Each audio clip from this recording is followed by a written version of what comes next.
politik praktis. Hmm. Temanya lalu tulis itu politik praktis. Nggak ada Hmm. cerita itu. Nah, Jadi itu tidak ada dibilang politik praktis. Bukan, silakan aja orang bilang politik praktis, silakan. Tapi bagi tentara, itu adalah menyatakan lampu merah bahwa negeri ini sedang tidak baik-baik saja. Sehingga dia bilang tentara sudah harus maju. Masih bagus dia bilang tentara harus ambil alih. Kan celaka. Ya ini hmm. harus dimaknai seperti itu, bukan dimaknai oh tentara mau masuk berpolitik, ngapain berpolitik, nggak ada manfaat. Apa bukti bahwa negara ini sedang tidak baik-baik saja?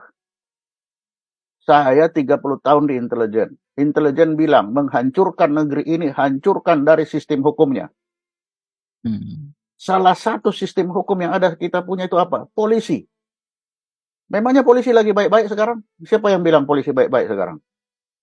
Mulai dari kasus Sambo, kasus Minahasa, ini belum selesai, kasus Bodong, Bodong belum selesai, muncul yang kemarin. Itu kalau dilihat dari ilmu gunung es, itu hanya sepertiga di permukaan, 2/3, pasti nggak benernya. Hmm. Inilah yang saya bilang, tidak baik-baik saja negeri ini. Sudah seperti itu, apa yang dilakukan DPR? Orang yang merancang bunuh orang dengan dirancang lalu berbohong. Polisi tembak polisi di rumah polisi yang masih CCTV. Tapi apa yang di DPR? Dipuja-puji. Bukan dikoreksi, bukan dimarahi kenapa kamu. Malah dipuja-puji. Ini apakah sedang baik-baik negeri ini? Kalau penegakan hukum sudah tidak benar, itu baru polisi. Kita lihat hakim. 9 hakim. Coba apa yang kemarin? Sistem hukum kita sudah hancur. Ketika hukum sudah hancur, tidak ada lagi kepercayaan rakyat terhadap hukum. Apa yang akan terjadi? Hukum rimba. Kalau hukum rimba siapa yang di depan? TNI pasti itu akan mengendalikan negeri ini kalau hukum rimba ini terlaksana. Ini, mari kita lihat di Papua. Berapa TNI mati di Papua karena linglung? Kenapa linglung? Dia berada di sana, tapi dia masih mikir undang-undangnya. Aduh, undang-undang bilang kita harus tunduk turun berdasarkan kebijakan dan keputusan politik negara.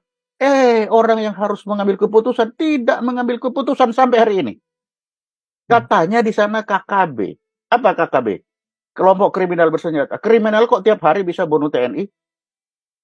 Apa kriminal? Dia bilang kami ini Tentara Pembebasan Nasional Papua Barat. Itu sudah pengakuan lah kalau sudah Tentara Pembebasan Nasional Papua Barat, maka mereka itu sudah masuk pemberontak. Kalau pemberontak, maka satu-satunya jalan itu adalah operasi militer. Operasi militer harus dibawa perintah oleh DPR dan Menko Polhukam. Sampai detik ini tidak ada perintah itu. Tapi tentara disuruh ke sana. Dia disuruh apa? Bunuh diri. Suruh membantu polisi.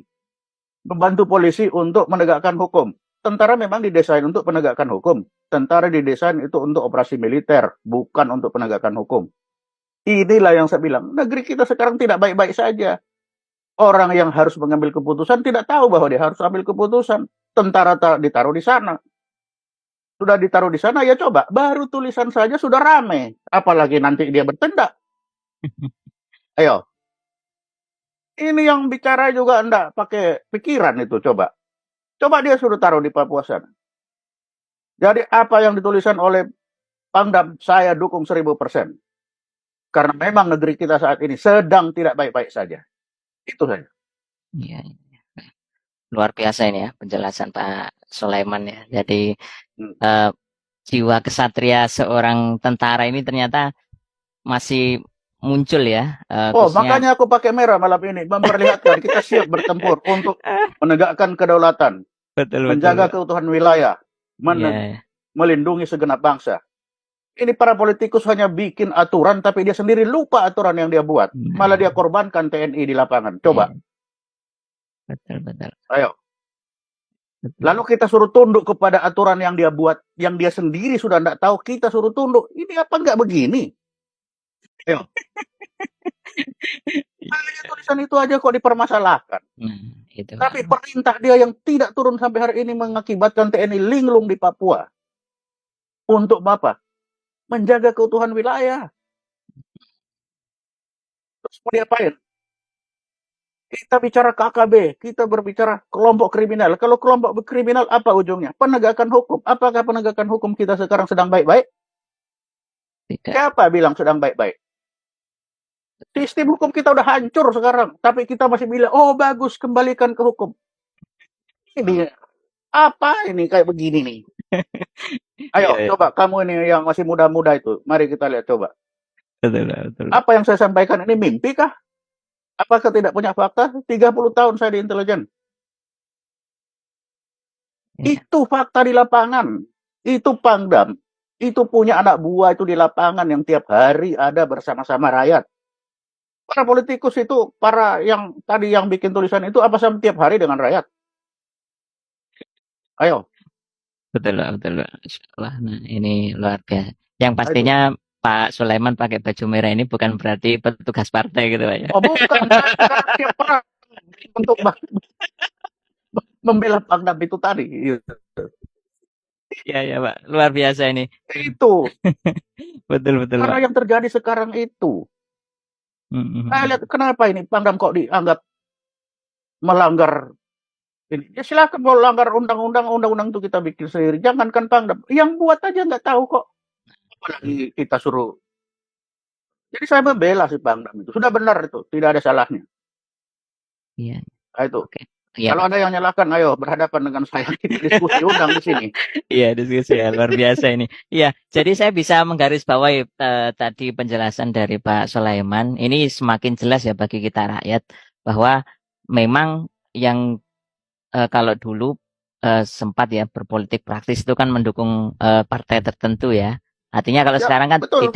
tidak berpolitik itu bukan berarti diam terhadap kondisi negeri ini kan gitu ya. Jadi Tapi tidak tetap berpolitik itu bukan berarti tidur.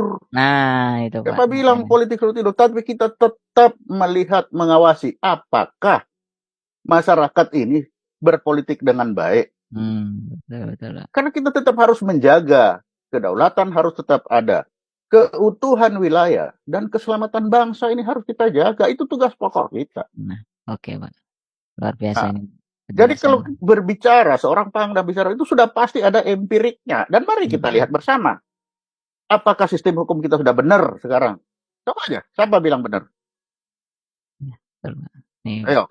fakta sudah menunjukkan seperti itu. Fakta, dikala sistem hukum tidak benar, di saat itulah masyarakat tidak akan percaya hukum. Maka yang terjadi apa? Hukum rimba. Kalau hukum rimba hanya satu-satunya alat, hanya tentara. Jangan lupa. Iya, betul. Itu.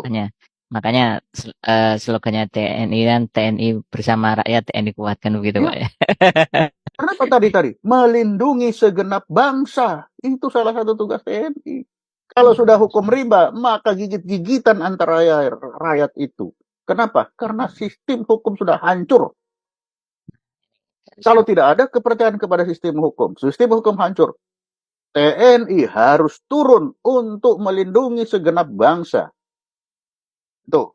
Jadi kalau orang melarang TNI untuk turun atau apalagi hanya nulis itu, dia termasuk salah satu yang akan menghancurkan bangsa ini. Itu. Ayo. Iya. Baik Pak. Itu poin pentingnya. Nah, ini Pak, tadi Pak Sulaiman juga sempat menyinggung kaitan dengan KKP di Papua. Nah, publik juga menyaksikan kalau konflik di Papua itu juga berkelanjutan terus-menerus ya. Seolah-olah ketika bertindak nanti khawatir dituduh HAM, kan begitu ya, melanggar HAM. Sisi lain, Papua Merdeka juga meminta dukungan dari internasional ya, baik itu di Eropa maupun di Australia. Nah, Pak Sulaiman Bepunto mengamati kondisi di Papua sebenarnya ini apa problem utamanya gitu Pak? Problem utamanya? Iya Pak. Ini problem yang mana ini? Problem kenapa mereka ribut atau problem yang... Nah, itu Pak. Ya, Nah, kenapa kalau kok? itu tanyalah pada rumput yang bergoyang. Kalau saya hanya lihat satu aja. Salah siapa? Kita tanya. Saya hanya melihat undang-undang otonomi khusus